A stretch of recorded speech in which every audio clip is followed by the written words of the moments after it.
د پخواني حکومت یو شمېر ښځینه پولیس افسرانې په ترکیه کې له لنډمهالو نظامي زده کړو وروسته د کورنیو چارو په وزارت کې ګمارل شوې وې.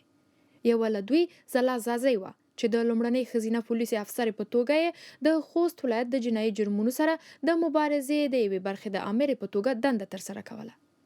دا چې د تیر حکومت ښځینه پولیس افسرانې اوس چیرې دي او ژوند یې څنګه دی، په همدې تړاو له زلا زازۍ سره خبرې کوو چې اوس له موږ سره په سکایپ میلمنه ده.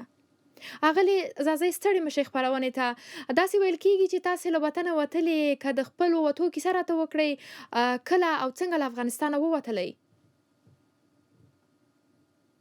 سلامونه تاسو ته او ګرانو هیوادوالو ته، څوک چې مو د دوی چویلې طریق نه کسي. بلې زه د افغانستان نه وتلی یم ځکه شرایط ډېر زیات په دغه حالت کې و چې موږ نشم کولی چې نور هلته یعنې پاتې شم. د کار و د یعنې د مسلکي د نګاه نه نور موږ ته داسې یو هغه ځای نشته و چې موږ دوباره کار وکړو او پاتې شو هلته. یعنې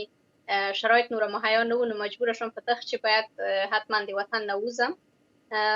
نو وطن اسانه نه وه ځکه حتما مشکلات نه تاسې هم خبر وئ چې ډېر مشکلات زیات وو او ډېر په سختیو. خو زه خوشبختي په دغه کې وه چې زه مخکې د هغه نه چې طالبان کابل ونیسي، زه په تاجکستان کې وم چې بیا زه د تاجکستان نه راغلم بل مملکت ته. نو په ده خوشحاله یم چې ډېر هغومره مشکلات چې یعنې ما خپله په هغه کې ولیدل، یعنې دومره مشکلات ما ته نشته وو. خو بیا هم د کومې ملګري یا همصنفیان مې چې څوک دي، یعنې ډېر بعضو ډېر کمو کسانو دا چانس پیدا کړ نظامیانو چې دوی وځي د افغانستان نه. لکه څنګه چې تاسې وویلې چې تاسې په تاجکستان کې وئ، دغه د طالبانو د راتګ خبر مو چیرې ولوسته؟ څنګه پوه سوې چې افغانستان طالبانو ونیوه؟ که د هغه وخت کیسه راته وکوئ. زه تاجکستان کې یم او اصلا نوې لږ خبر شوم چې ولایتونه سقوط کوي. یو ولایت نه خبرېدم، خو داسې مې باور نه کېدلو چې کله هم کابل سقوط وکړي، او نه د دغه انتظار و د چا چې کابل یوه ورځ سقوط کوي. ډېر یو ستر هغه ووته، یعنې ډېر یو ستر شکست دی، که هغه روحي نګاه نه وي، که هغه د خپله د مملکت د ترقۍ او د هر هغه نګاه نه وي. یعنې کله چې ما په سوشل میډیا کې ولیدل چې افغانستان سقوط کړی، اصلا زه بیخي تعجب مې وکړ. داسې فکر مې وکړ چې اصلا دا واقعیت نه لري او دا خوب دی، ځکه هېڅ ما دغه سوچ ته مې نه تللو چې یوه ورځ کابل هم سقوط کوي، افغانستان به ستا ټول د طالب لاس ته لوېږي. نو ډېر د مایوسۍ ځای و، ځکه ما نور داسې فکر وکړو، ما غوښتل چې یو وخته پورې تاجکستان کې وم. یعنې هدف مې دا نه و چې زه باید د مملکت نه د افغانستان نه بیخي بیرون ووځم. نو هغه نه بعد ما دغه تصمیم ونیوله چې باید د تاجکستان کې نوره زه پاتې نشم، ځکه ما تصمیم و چې دوباره افغانستان ته وګرځېږم. نو یعنې واقعا ډېر سخت د روحي فشار لاندې راغلم، ځکه ډېر داسې مسایل و چې هغه وخت کې ما د سوشل میډیا د طریق نه تعقیب کړل او هغه کړل. یعنې ډېر زیات وضعیت شرایط خراب شوي او رښتیا هم داسې مې حس وکړ چې نور شاید هېڅ وخت زه ونشم کړی دوباره افغانستان ته وګرځېږم او دوباره هغه څه ارمانونه، څه پلانونه مې چې لرل، نور فکر نه کوم چې یعنې زه دوباره هغه څه زه پلان و برنامه ورته جوړه کړم چې زه افغانستان کې څنګه کار وکړم، د کوم ځای نه شروع وکړم. یعنې هر څه لاړل د بینه. لکه څنګه چې تاسې مخکې مې یادونه وکړله چې ځینې همکارانې د ښځینه پولیسې چې په کورنیو چارو وزارت کې تاسو سره دنده درلودله، یو څه له افغانستانه ووتلې. په ټوله کې که راته وایې چې دغه ښځینه پولیسې چې تاسو سره په کورنیو چارو وزارت کې وې، اوس چیرې دي او ژوند یې څنګه دی؟ خبرېږئ ترې د ټلیفون له لارې اړیکې لرئ؟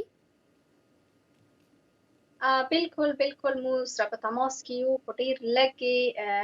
ښځینه پولیسانې دوی وکړل شل چې دوی وځي بیرون، یعنې د افغانستان نه بیرون وځي، یو مملکت دوی حمایت کړي. خو زیاتره حده پورې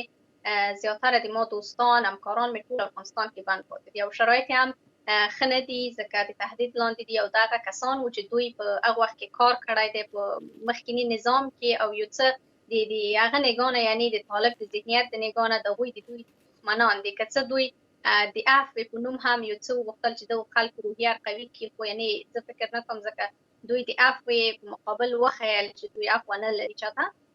نو زیاتره زما ملګري ټول افغانستان کې دي، څوک لاړ دي پاکستان ته مهاجرت ته، څوک ایران ته لاړ دي، او ډېر خراب او ډېر بد وضعیت، ډېر بد شرایط لري. او څنګه چې موږ خبرېږو د افغانستان نه، حتی بعضې ښځې پولیسانې ورکې شوې په همدغه حساب کې، یعنې حتی د دوی مړی ژوندی معلوم نه ده چې دوی چېرته دي. او تقریبا لکه تاسې څنګه داسې ایران کسان کې چین پیژنئ؟ قضیه لرله. مهرباني. بالکل بالکل چې پیژنم چې داسې کسان شته چې حتی هغوی ډېر شدید د تهدید لاندې دي چې بسته فامیل د دوی په پولیسو کې وو، بسته فامیل نظام کې کار کول. او اوس حتی بعضې داسې یو فامیل زه پیژنم چې هغوی سې جال ورځي، روزانه دوی باید خپل کور ته تبدیل کړي چې دوی کور پیدا نه شي. یعنې مشکلات ډېر زیات دي. لکه څنګه چې تاسې هم یادونه وکړه هغه اعزازۍ چې هم وویلې چې ځینې ښځینه پولیسانې بیخي نشته یا ورسره تماس کې نه یاستئ،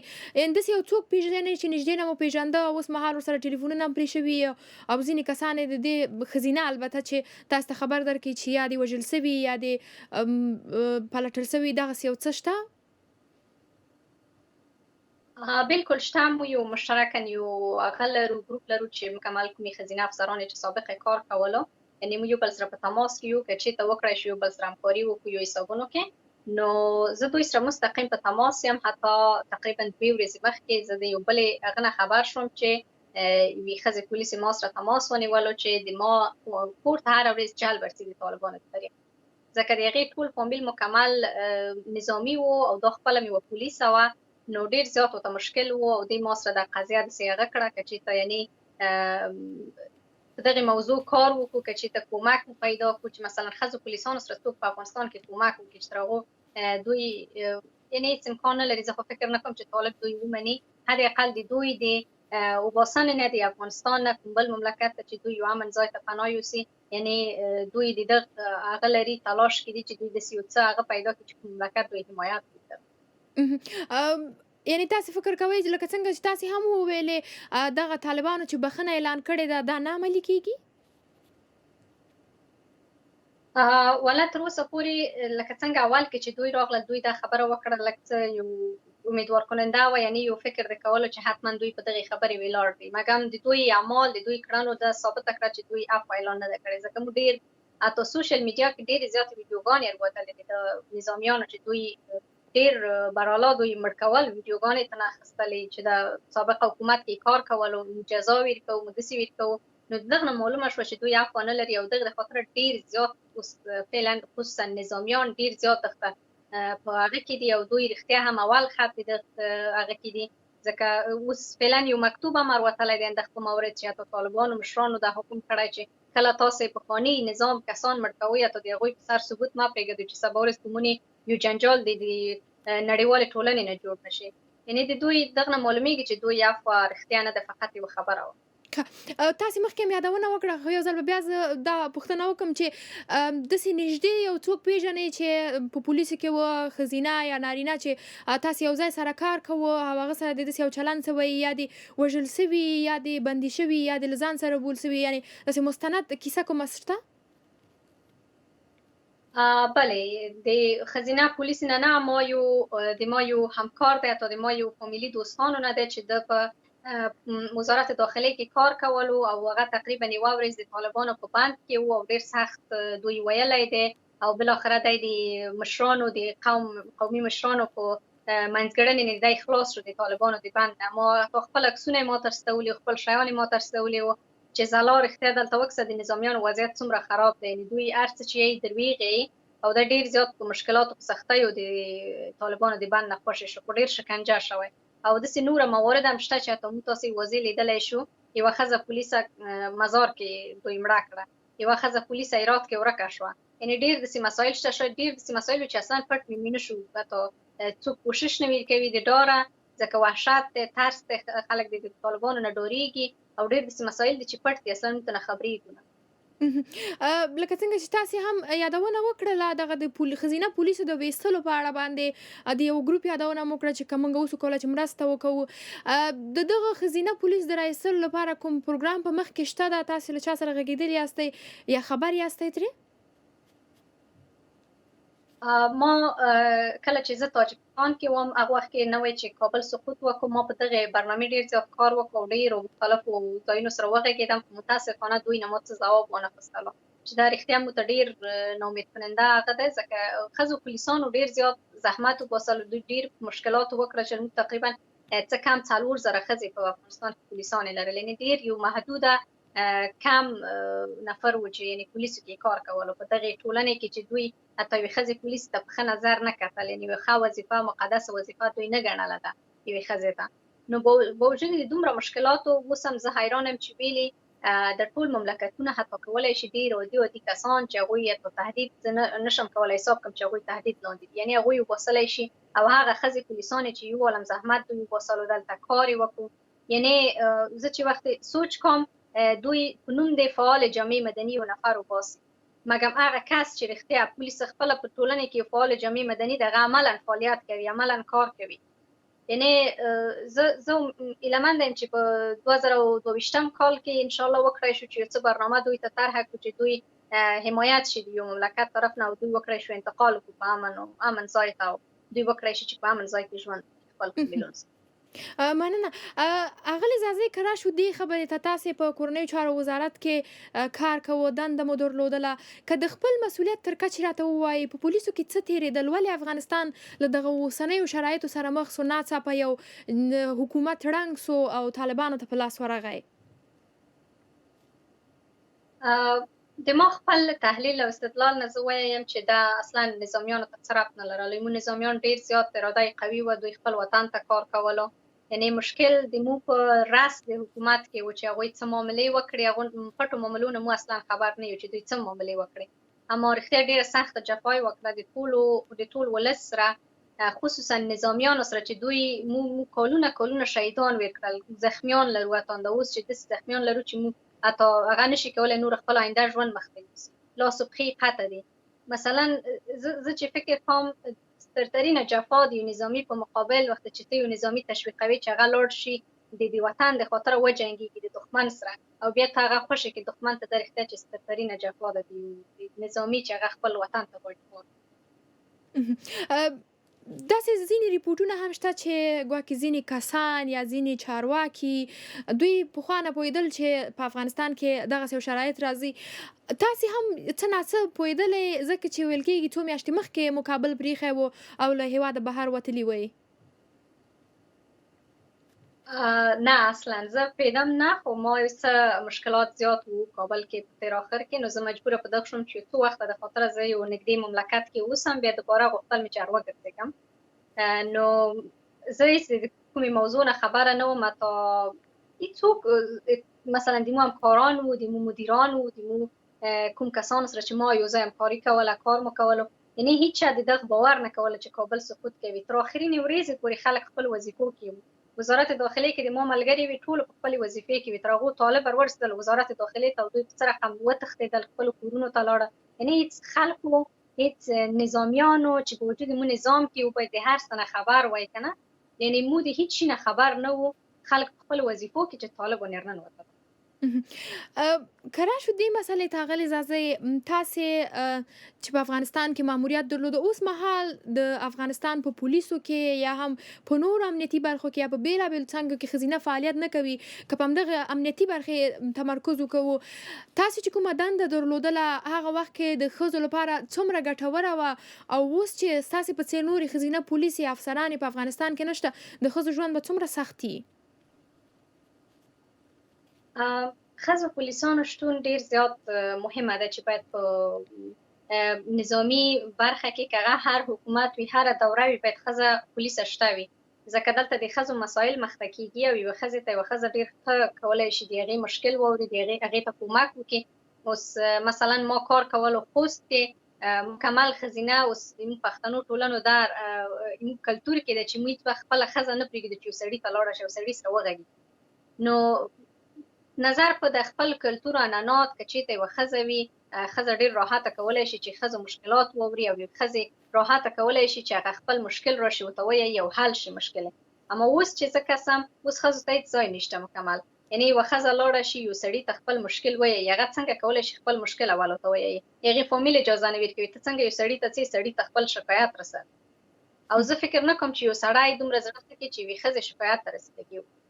ځکه دلته زموږ ټولنه نرواکې ټولنه ده نرواکې ټولنې نه څه توقع وکړي چې هغې ته څه مشکل حل یوه مسله چې ما ته هم پوښتنه ده ښایي ډېرو نورو ته هم پوښتنه وي اغلې زازۍ د تاسې د کورنیو چارو د وزارت د یوې افسرې په توګه باندې د افغانستان د اوسنیو شرایطو پړه یا ملامتي په چا اچوئ؟ ما مخکې یادونه وکړه ځکه زه دقیق نه پوهېږم چې دوی چا منځ کې معاملې وکړې، چا مخ ته یې وړلې او چا سرنوشت دومره حد نه دی خلکو خراب کو. اما تر ټولو کې رأس کې چې څوک وو ملامتیا ټوله د رأس کسانو ده، ځکه موږ دلته رئیس جمهور لرلو، موږ دلته پارلمان وکیلان لرل، یعنې دا هغه کسان وو چې مسؤله کسان دي د دولت د حکومت د سقوط او د حکومت د پرمختګ په مقابل، یعنې مسؤلین کسان همدغه دي، وزیران مو لرل. یعنې دوی ډېر ښه کولی شول چې دغه موضوع مخ ته یوسي او هېڅ وخت امکان نه لرلو چې افغانستان باید د هغومره 20 کالو نه بعد دوباره لاړ شي سقوط وکړي. نو یگانه مسؤلین همدغه کسان وو چې رأس کې وو، د رئیس جمهور سر نه شروع تر هغه کسانو چې دوی مسؤلین وو او هر څه د افغانستان د دوی په لاس کې. که چیرې طالبان وغواړي چې تاسو ته وړاندیز وکړي چې د یوې افسرې په توګه ورسره کورنیو چارو وزارت کې دنده واخلئ، کار ورسره کوئ؟ اول خو زه په دغه مطمئنه نه یم چې دوی ماته داسې یو څه وړاندیز وکړي، او بیا که وړاندیز وکړي زه فکر نه کوم چې ماته دا مهمه نه ده چې هغه کوم دولت ده، ځکه دلته که زه ښځې په نظر کې ونیسم، ښځې ماته ضرورت لري چې زه باید کار وکړم په همغه بخش کې چې زه باید کار وکړم، یوه ښځه ماته چې زه ښځې مشکل فصل کړم. یعنې زه شاید ډېر په راحتۍ دا موضوع قبول کړم چې زه کار وکړم، اما مشکل دلته دی چې زه وخت قسم چې جنکۍ مکتب نشي تللی، نو زه څنګه کولی شم خپل یونیفورم سره لاړ شم یو سړي سره کار وکړم، لکه څنګه چې دوی اوس بعضې خبرې راوځي چې ښځه او سړی نشي کولی یو دفتر کې کار وکړي. نو آیا ماته به جدا دفتر او جدا دیپارتمنت او جدا یعنې زه فکر نه کوم چې داسې شی امکان ولري، خو که امکان ولري نو دا به ډېر یو نوی قدم وي د طالبانو چې دوی د پرمختګ په لور روان شي او دوی ښځو ته دغه هغه ویرکړي، زمینه ورته برابره کړي چې یوه ښځه راشي په امن کې په خپل دفتر کې وظیفه اجرا کړي. کله واره چې ځان سره یوازې کېږي او فکر کوي داسې یو هیله یا یو خوب د په ذهن کې شته ده چې یو ورځ به بیرته افغانستان ته ځې، بیرته به نظامي دریشي اغوندې او د افغانستان د ښځو او د افغانستان لپاره به کار کوې؟ بالکل دا مې یو ارمان ده اوس، ځکه اوس مو ډېر شیان مو د لاسه نه ویر کړل افغانستان کې، یعنې فقط ارمانونه همدا پاتې دي چې کله پس ګرځو، کله دوباره کار کوو. او زه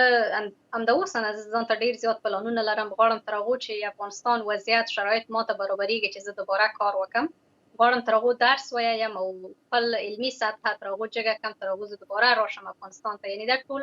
هغه ارمانونه دي، هغه امیدونه دي چې موږ زړه کې دي او غواړو وخت ته تلاش وکړو او دوباره هیله مې دا ده چې ورځ دوباره افغانستان کې کار وکړم او څه رقم مې چې هدف و پکتیا ته دا دفعې لاړه شم او پکتیا کې کار. دغه غوښتنې دي د لرې راتلونکي لپاره دي، یعنې فکر کوئ چې لرې به پوره شي که نږدې؟ کله ناهیلي کېږم، کله دا وضعیت قسم، یعنې زه فکر کوم که طالب داسې هغه ته دوام ورکړي چې وخت جنکۍ مکتب ته تللی نشي، وخت ښځې حق نه لري، په هېڅ مسایلو کې حق نه لري او هېڅ ځای کې ښځه لیدل کېږي نه چې کار وکړي او معلمه حق نه لري، نو واقعا دا ما ناهیلي کوي او زه داسې فکر کوم چې شاید هېڅکله مې دغې ارزو ته ونه رسېږم او هیله لرم چې ډېر ژر د هر څه بدلون وکړي او طالب ښځه ومني د یو انسان په صفت او هغوی ته دوی حقونه دوباره ورکړي چې دوی وکړی شي هر حصې کې هر بخش کې آزادانه خپل کار او فعالیت ولري. هیلهمنده یم چې یوه ورځ خپل دغه هغه ته ورسېږم، اما دا ماته معلومه نه ده چې کله به زه خپلې دغې هیلې ته رسېږم. ډېره مننه اغلې زازۍ چې موږ ته مو وخت راکړه. کور مو ودان. مننه د تاسو نه.